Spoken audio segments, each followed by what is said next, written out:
Good afternoon and welcome to the Scaling Up Podcast. Your journey to scaling up is unique, but your challenges are not. You just need someone who's been there before that can show you the right path. And that's why today's episode is going to be so powerful. We've gathered a group of Fractional Chief Revenue Officers to share the roadblocks every business encounters as they scale up and what to do about it. I'm your host, John Yankanich, a Fractional Chief Revenue Officer serving the greater Philadelphia area, and joining me today are my co-hosts and fellow CROs in the Philly area, John Reed, Chad Kessler, and Young Kim. You're listening to Scaling Up, a podcast for business leaders. Welcome, gentlemen. So why don't we just get right into it? John, we'll start with you. What are the areas you see with clients that you were able to provide the biggest impact in helping them scale their sales efforts? Yeah, John, that's a great question. There's a multitude of areas that certainly impact a company's ability to scale. I guess if I were to pick two that have, in my opinion, greatest impact, or certainly a great impact, would be making sure that you have scheduled meetings with your team, and then also make sure that you have designed the proper incentive programs or compensation programs. So let me just start with the first one. Go ahead, John. You had a question? Yeah, no, I was just going to ask you. So you have team meetings. Yeah. Tell me about that. How do you design them? Right. So there's two types of meetings that I think are important. One are the team meetings, and then the other meetings are the individual one-to-one with your sales reps. So as a sales leader, one, you want to make sure that you have a consistent cadence of accountability up and down the food chain, so that the team meeting allows you to establish what your priorities are, what your incentives are, and the direction that you want to have the team take for any given time period, week, month, quarter, certainly for the year. So from a sales meeting point of view, there's a couple things that I think are important. One, you want to make sure that the team meeting has value to the sales rep, because if all it does is come across as an inquisition every week to the salesperson, you lose, morality sinks, you get high turnover, people are not incentivized to, attend or to, follow any of the directions you give. So you have to make sure that you have value content in each meeting. So what do I mean by that? Well, a couple things that might be useful. One is you have guest speakers come in. So you gather your team around. Typically today it's virtual, so you have a guest speaker. It might be the CEO, it might be head of product development, it might be head of marketing, somebody that has tangential information to sales that can add value to their ability to go out and sell. So what I've done in the past, as an example, I brought in various elements of product marketing or product development, really.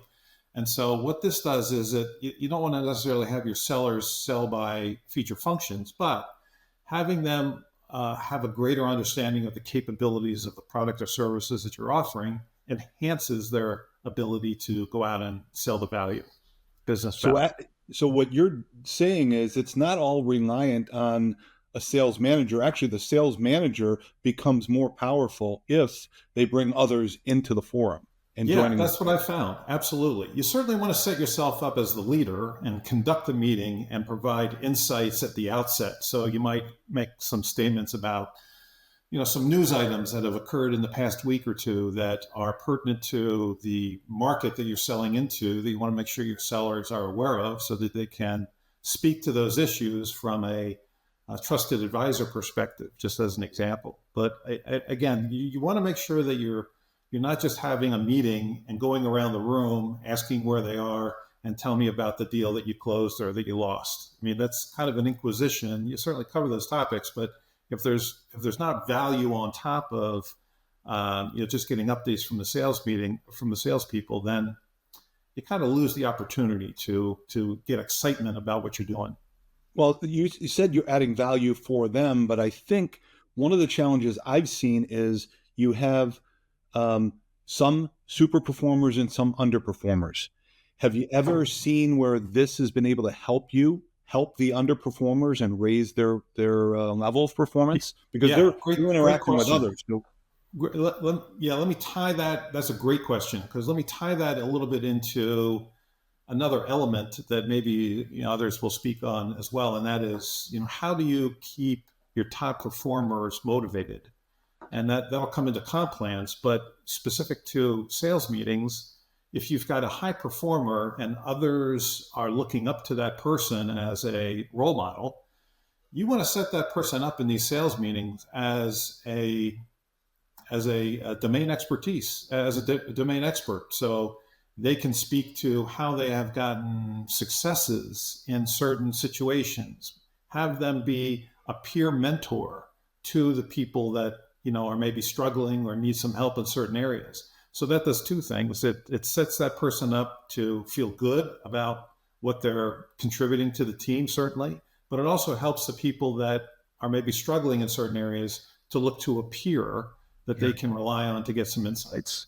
So your insights here are sharing. The sales leader doesn't have to have all the answers. You're bringing other people into the meeting, and you're leveraging people on your team that are maybe better at certain things and helping some of the less or the underperformers. Right. That's my recommendation, right? Yeah. No, it makes a lot of sense to me. You said there were two types of meetings. One is the team meeting. Right. You also mentioned some individual meetings. Right. How do you structure those? Yeah, so the cadence of a team meeting, in my opinion, should be weekly. Now, there might be some pushback on that frequency, but I would at least start that way every week, have a team meeting. Now, you might want to back that off to maybe every other week. That's up to the situational analysis. But the one-on-one should be every other week. And what you do in that meeting is it's a one-on-one, typically via Zoom, and you open up their CRM. And I know we'll talk about CRM, the importance of CRM, but you want to walk through what the CRM is telling that salesperson about their territory. And you as the sales leader can help drive and extracting insights from the CRM in real time. So if you've opened up the CRM, you're looking at it, what's the pipeline look like? You can do some quick analysis as to, well, this is a healthy pipeline, not so healthy. In my opinion, I like to set up the salespeople as feeling as though they are the CEOs of their own territories. And if they don't view their role that way, and being able to reach into the organization or partners or elsewhere and pull resources in to help them drive business, then they're, not necessarily doing the job as well as they should. And the CRM will tell them that. That's good. It sounds, John, as you're saying, having these two types of meeting, a team meeting and also one-on-ones, it really sets up the type of communication cadence that you need for the sales manager to act as coach. That's what it sounds like that You're setting them up. Let's change gears a little and talk about, you said another thing that you have to focus on to scale your business effectively, get the right behaviors, is through the incentive compensation plan. What did you mean by that? Right. So I'm generalizing here, and maybe this is old school thinking to some degree, but in my opinion, there are two drivers to what excites salespeople generally. It's fame and fortune, right?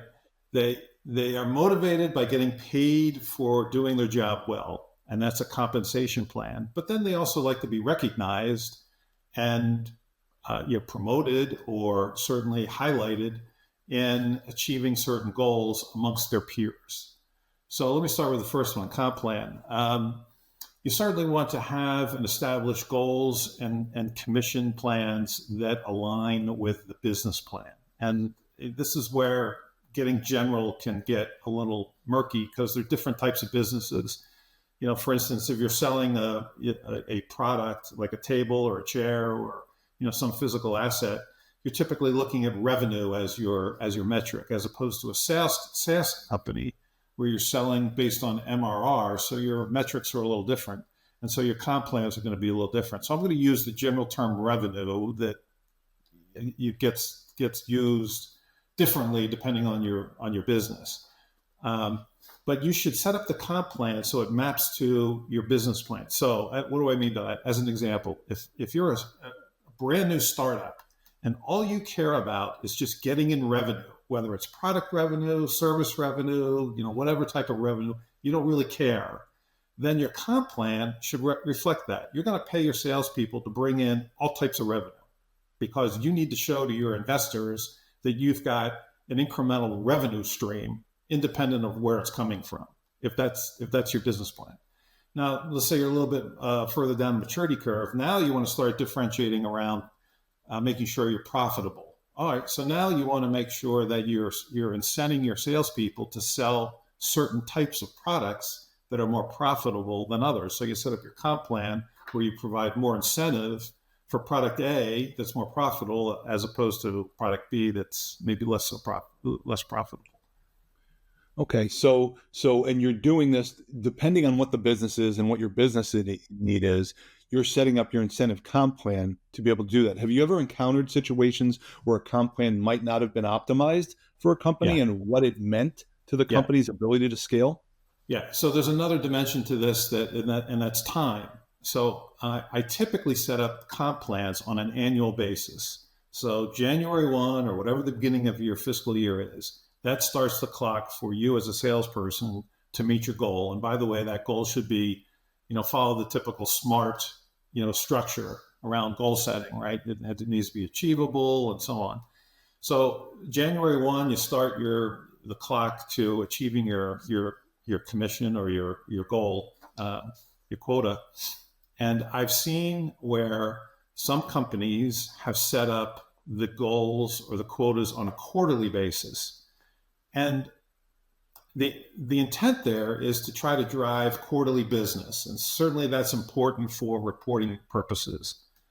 But in my humble opinion, in my experience, that sets up behavior at the end and at the beginning of a quarter that is counter to your corporate goals. So if a as an example, if a salesperson is maybe behind on their quarterly goal, but they think that next quarter can be a bang up quarter, they may pull back, and not supposed to do that, but they may think, look, I'm going to hold off on some of this business so that I can really nail it next quarter.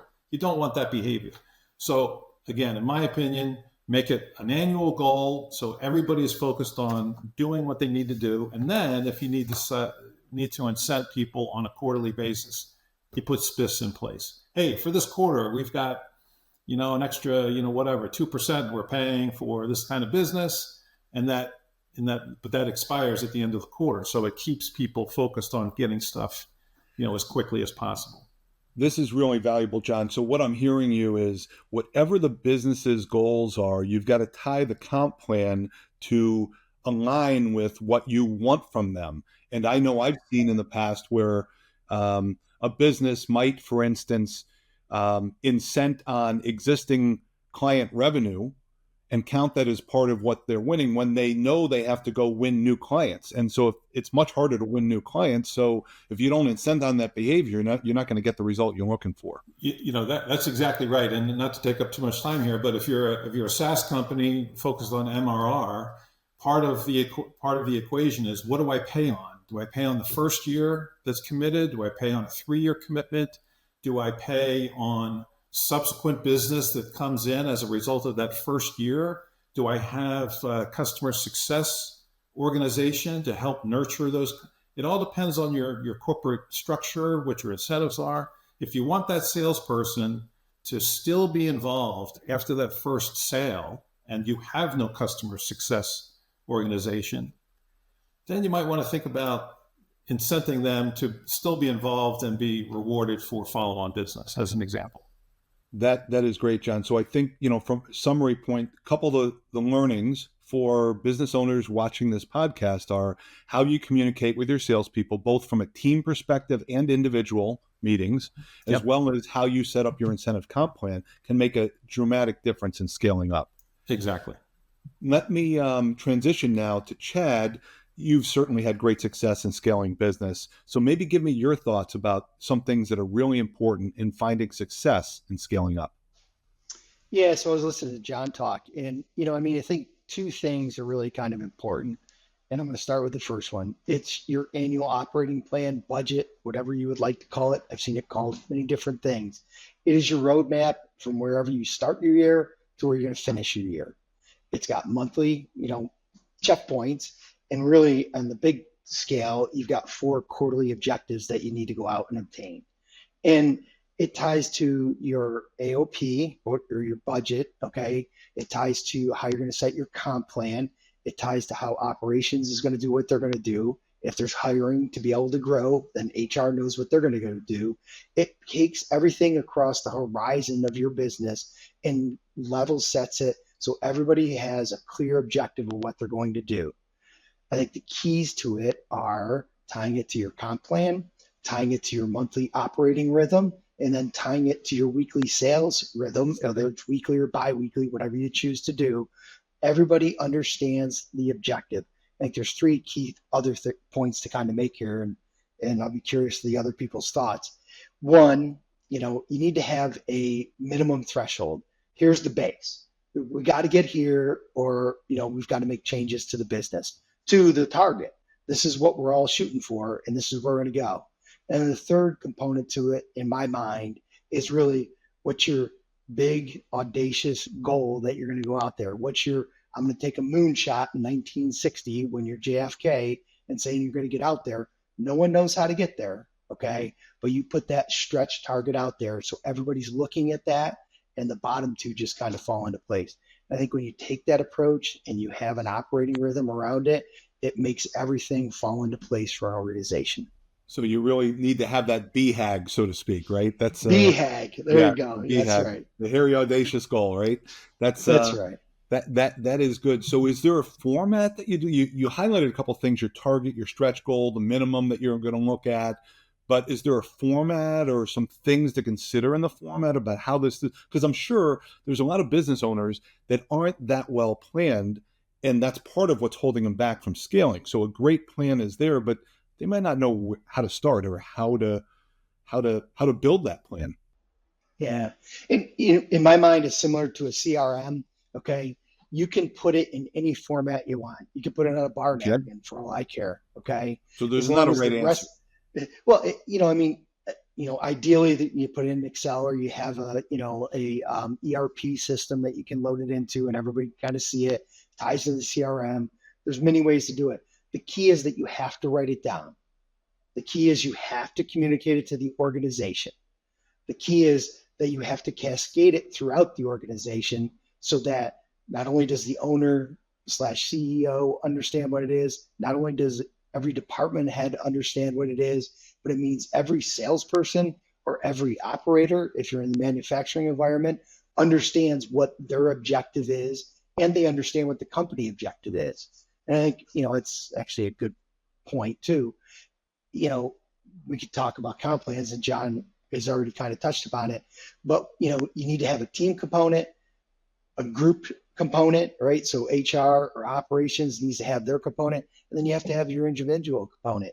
And when you tie those three pieces together, and it's part of your annual operating plan, and it ties to your 5-year or 3-year, whatever you would like to put together plan, everybody knows where you're going, and they understand your BHAG, and they're focused on that, because let's face it, your BHAG is going to have a comp that makes everybody really happy. Yeah, that's good. So it makes a lot of sense. If you don't plan to win, then you're not going to find the success. You're not going to be able to scale the way that you want to. What else have you found, Chad, that would hold an individual or a company back from scaling the way that they want to? I think the other thing for me is, right person, right seat. Okay. And if you focus on the sales team in particular, the story holds. Okay. You have to have somebody that's been in sales. I'll use myself as an example. Okay. I'm not going to ever, I sold shoes at one point in time, but I'm not going to be the best salesperson on any sales team. There's always somebody that's going to outsell me. But I understand what they're doing. I understand what they go out and go do. From a sales management standpoint, I understand how the business works. I understand how to motivate people and get them to go get the best outcome for the company. And I think that's really key. So I think having the right person in the right seat, holding, like John Reed said, the weekly meetings or bi-weekly meetings, having those team meetings, I almost think of those as a little bit of, okay, we're all here. Who's won the most? And you kind of set the bar high, and then you say, you don't call anybody out, but you set that bar high so the rest of the team understands how to go out and go do it. And being part of a coach, a mentor, a sales leader, okay, I think understanding what they go do and being able to kind of talk to them about how to get there and talk to them about the right things is really key in my opinion. That's great. You are definitely a Jim Collins fan. So we've got right person, right seat. We've got BHAGs. We got all kinds of things here, but certainly those are people with a lot of wisdom that can help businesses scale. Just let me ask you a couple other questions just off the cuff. Sure. What do you think about two questions? Lead generation companies being able to impact your ability to scale and grow, and then also just the idea of outsourcing the sales function itself. Do you have any thoughts on those two things? Oh, I absolutely do. I had a conversation this week about both. It's a company that has a piece of software, and I think it can be marketed through a lot of different legal firms, also direct to consumers. It's similar to TurboTax. It's around estate planning, and they want to be able to get to a minimum threshold very, very quickly, but they want to hire everybody. Well, it's awful hard if you're based in Delaware and you have a piece of software to go try to hire a sales team across the country. And if you go take and get 10, 20 hours a month or 30 hours a month, and you scale your sales team that way, you have somebody in every region who can kind of cover it. If you go throw a lead generation, who's going to reach out, set up the meeting, set up the times. So those salespeople that are your fractional salespeople, you've taken something that would cost you 100 units, we're going to use that for a reference point, and you've done it for 30, okay? And you've got nationwide coverage. And as the business grows, you just add on. Eventually you can bring the people in, but you can take and get from 0 to 1,000, okay? And their break-even point's 500, just for reference. And you can get there much, much quicker than trying to bring people directly into your business and get there by trying to hire direct. That makes sense. So again, it probably makes sense where you are in your development and where you are in your scaling up, but there are other tools that you could use that you outsource some of the function that you might not have to pay as much down to be able to get yourself jump started. Yeah. And I mean, I think, John, the key thing is, right, if you take somebody who has a certain skill level and you get 50% of it, it is much more powerful than if you get somebody who doesn't have any experience and may cost you the same amount, and you've got to go teach or learn, or they can't just hit the ground running. 100% of 1,000 is more than 100% of 50. Yep, got you. Okay, great insight there, Chad. Let me turn now to Young, who I know you like to be referred as the sales ops guy. So I appreciate that. How do you help your clients be able to scale? What are some of the things that you're considering? The last couple clients that I've engaged with, I found like a very common theme. And I think this will help a lot of the listeners. Believe it or not, every organization has a sales process. Okay. And I think having some type of sales process, meaning if you have a prospect, what does a prospect really mean? Is it someone that you know? Is it someone that you're focusing on? Or is it someone that has interest? Okay. And also, if you have a lead, what is considered a lead? Is it someone that you spoke to and is ready to meet? And I'm finding out, especially in those beginning stages, it's really hard to define when do you put an opportunity into the sales process, therefore into the CRM. So I really kind of came to the conclusion that every organization has a sales process, but it's nowhere near defined the way it should be. Meaning, have a sales process, there's 3 stages, but it's a software company. And there's other people that need to get involved. And one area that I think is extremely important, just don't have one person express the sales process. Okay, I think the CEO expressing the sales process is important. You want to get feedback from the salesperson. You want to get feedback from potentially marketing. And if there's any product managers or engineers that are involved, you definitely need to get them to give you some insight of where they can help expedite the process and really close the deal. And I'll give you a perfect example. Some SaaS companies may want a trial. So when do you offer a trial? Okay, there's got to be a part of the process where you go through a qualification period. They deserve the trial based on going through a certain process of questions and procedures. And I found it to be pretty enlightening when I did 4 different interviews of what they thought the sales process was. They were very different. They're very different. So what you're saying is gaining consistency around the sales process is critically important in scaling. And it sounds like it must be, because if one person says one thing and you think it means, as the sales leader, you think it means something, but it means something completely different to that person, then there's no way that you can plan your business or know how you can really even help as a sales leader. Yeah, it makes it very, very difficult. So what I did in some of my last engagements, I got all 4 of those stakeholders and said, this is what you guys think your sales process is. Okay. They're all very important. Okay. What we ended up doing was hearing everyone out why their part of their sales process that was different was important. You know what? If you have a product manager request that they go through a certain process of explaining the product before you go to the presentation or the close, that's a legitimate request. So that's inserted. The CEO is definitely going to want to make sure all those calls are qualified. You know, some small, medium-sized businesses pull in the CEO as part of presenting or closing that opportunity. Well, the CEO is going to want to make sure that it's been fully qualified. So he's got preconditions before he even goes to the meeting. And because the CEO's got a lot going on, you know, and they're wearing many hats. So very valuable input. And the salesperson, you know, sometimes the poor sales guy, he's just trying to make everyone happy. But he's finding out, or she's finding out, that everyone's just putting random names as leads. It's like, well, they're not leads, they're just random names, you know? So he had a concern about, hey, if they fit the criteria, they're the industry we want, the person that I want to talk to, and there's the perfect size company, that could be a lead. You know, there's a condition, okay?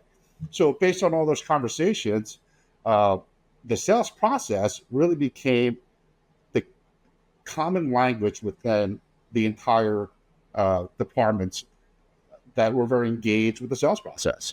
And there's checkpoints for each one. So you're bringing together all the different departments that would relate to bringing the customer on, serving them, everything like that. So there's got to be consistency. I've heard this theme over and over. Do you document the process? How do you make sure that you gain that consistency? Are there tools or anything else that you can use to be able to do that? Yes, there's so many CRMs out there. And by the way, they're all good if you use them. But the challenge they see, I see CRMs when you say CRM, what is a CRM? So everyone is on the same page? Customer Relationship Manager. Okay. Or management system. It goes by a couple of names. Essentially, it's a SaaS-based system typically that documents activity within a company. Okay. So I see a lot of clients with those types of systems, but they're never used correctly because the sales process isn't really done correctly. Okay. So I always urge every customer, client, even prospect or friends, just take a step back, go back to a spreadsheet and just fill out the spreadsheet, okay, to make sure the framework of the sales process is actually functional and approved by all parties.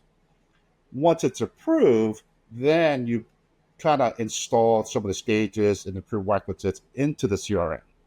So you're using not the CRM to build it. You build the process, make sure you've got that nailed first, then you build that into the CRM so that you can gain consistency, which is a hallmark trait of a company that's successfully going to be able to scale. Yes. And a perfect example would be, okay, you get the CRM up and running, you did the sales process, and the CEO gets a message that there's a meeting and his involvement's needed. he'll know, okay, by the CEO getting the message, this opportunity has been pre-qualified to his liking. Okay, so it tends to be a little bit more important. They put more attention to it, and everyone's obviously on the same page. Now, the beauty of this, once everyone uses it, it becomes a really nice forecasting tool. If you have a handful of salespeople, they're putting in true data, true opportunities, okay, with dollar amounts and probabilities of when those sales are going to close, you're going to have a pipeline forecasting tool. Okay? That's one of the biggest gaps. And I think there's probably 90% of companies don't have a way to look forward to be able to forecast whether they're going to grow $3 million next year or they're going to be out of business. They don't know what their pipeline is. So you're saying utilize the tool, but you got to have the sales process built first so that everybody is consistent in understanding where they are in the sales cycle so that you can predict how many of them are going to become real sales and what your revenue growth will be and how you will scale. Yes. And scaling up is all about predictability and creating the ability to do more of the great things that the company is doing. Okay? So one of the things that I've seen with salespeople is they often don't like being hamstrung by a CRM. So what happens when you don't get compliance? So some salespeople don't see the CRM as a tool to help them be more successful. They actually see it as a stick in the eye. So how do you get compliance from your sales team to be able to use a tool that can help the business so much in scaling? I think it starts from getting their insight and opinions, the sales process. Okay. They may not believe into the sales process or CRM because they don't like it. And it could be for a variety of reasons. And I think that's why you have to pull in. So if the owner does it in a vacuum, then you're probably not going to get the same buy-in. Like anything, if you're not part of the decision, you probably don't get the buy-in and the compliance that you're looking for. Yeah. Exactly. Yes. And I think getting the buy-in from everyone that has anything to do with the sales process is extremely important because they know once their involvement is asked or initiated, all the prerequisites are already been done. Okay. Well, and just to kind of jump on that, I mean, John and Young, I mean, the first stage, whatever you want to call it in any given business, right? It should have a high fail rate. Everybody needs to recognize it. And my criteria, okay, always running sales teams is, are we talking about it with product management? You're talking about it to your peers, whatever opportunity it is. If you're talking about it and it's work, it goes into CRM. And you have to set that stage where it's going to be, I mean, I've had things come in and I get really excited about them from an initial kind of conversation. And I get to conversation 2 and conversation 3. It is like, this isn't going to be a good fit. This is going to fail. We're just going to take this and we're going to close it and it's close lost. Okay. But you set that first stage where it's like 80% closure rate, but then you have them and you can track them. So if something changes in the future, you now have an opportunity database to go back to. And that's what so salespeople hate to fail. They hate putting that close button on there, but you just have to set the expectation for that first stage, in my opinion, that you have to just set it where it's like, you're going to fail 80% of the time. Yeah. And just leave it out there. If I could add something, and all these topics relate to each other, right? These aren't standalone silos that operate all by themselves. Everything relates. The one point, and I think Young was headed down this direction, is one thing that I, relative to sales process, one thing that I try to focus on is, what's the buying process? Because that can be different depending on the industry that you're selling into. So for instance, if you're selling, again, I go back to chairs and tables, that sales process or the buying process of an office manager or whatever is going to be different from the enterprise buying process of software, right? So you need to make sure that you've got a sales process that maps into the buying process of your target market. And relative to CRM, it goes back to a little bit of what I was talking about before about John, your question was, how do you make sure that that salespeople are using it? And that's an issue, because a lot of times salespeople look at the CRM as just a management tool for them to beat me up on, right? I'm not doing my stuff, and this is the tool. I got to put in all this data, and all the I just get beaten up by the sales. So you have to make it again valuable to the salesperson. What insights can the CRM deliver to the salesperson that can allow him or her to better optimize the opportunities that they're running after, and ultimately make and exceed their quotas? You have to, there's a lot to that, but that's where you have to go.